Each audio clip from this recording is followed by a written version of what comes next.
अगर कोई रात में बीवी के साथ हम बिस्तरी करे और सुबह सहरी का टाइम हो जाए, वो गुस्ल ना कर पाए, तो क्या नापाकी में सहरी खा सकते हैं?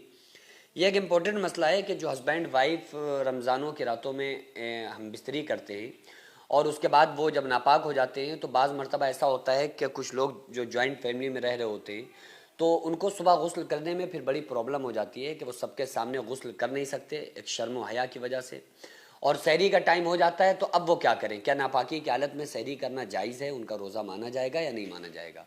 तो अगर मियाँ बीवी रमज़ान की रातों में हम बिस्तरी करते हैं, तो उसके लिए सबसे बेहतर तरीका तो यही है कि वो उसी टाइम गुस्ल कर लें। आम दिनों में भी कर लें, रमज़ान में खुसूसी तौर पे उसी टाइम कर लें, क्योंकि उसके बहुत सारे फिर फ़ायदे होते हैं। पहला फ़ायदा तो ये होता है कि उससे वो पूरी रात पाकी की हालत में वो लोग सोते हैं, ये वरना बिना गुस्ल किए वो पूरी रात नापाकी की हालत में रहते हैं। अगर बग़ैर किसी उज़्र के कोई इंसान नहीं गुस्ल कर रहा है और हालत जनाबत में ही सो रहा है, तो वैसे भी अगर उसकी वजह से कोई इबादत तर्क हो रही है, तो वो गुनाहगार होगा।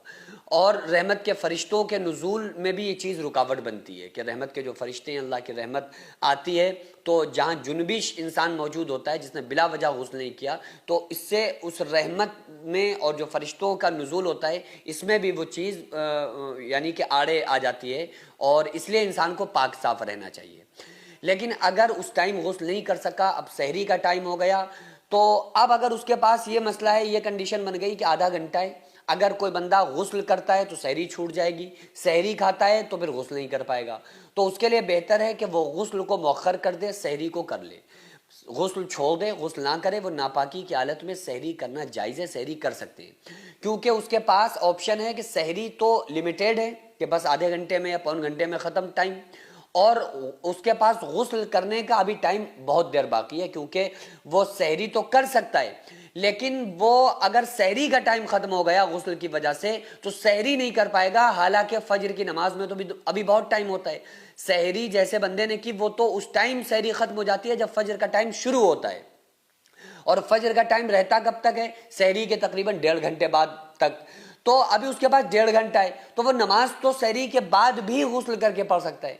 तो उसको चाहिए कि वो ऐसी कंडीशन में पहले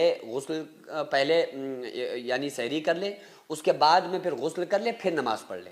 लेकिन अगर कोई बंदा ये करता है कि उसने गुस्ल ही नहीं किया, सहरी नापाकी की हालत में कर ली और फजर भी छोड़ दी कि हम अभी नहीं नहा सकते, अब हम जोहर में दोपहर में नहाएंगे, तो इस कंडीशन में उसका रोज़ा तो मान लिया जाएगा, लेकिन जो उसकी वजह से नमाजें छूट गई हैं नापाकी की वजह से, हस्बैंड वाइफ की या किसी एक बंदे की भी किसी वजह से नापाकी हुई हो, तो उसकी वजह से जो नमाज छूटी है फजर की, उसका वो सख्त गुनाहगार होगा। आका अलैहिस्सलाम ने इरशाद फरमाया, एक वक्त की नमाज छोड़ने की सज़ा 2,88,00,000 साल जहन्नम में जलना पड़ेगा।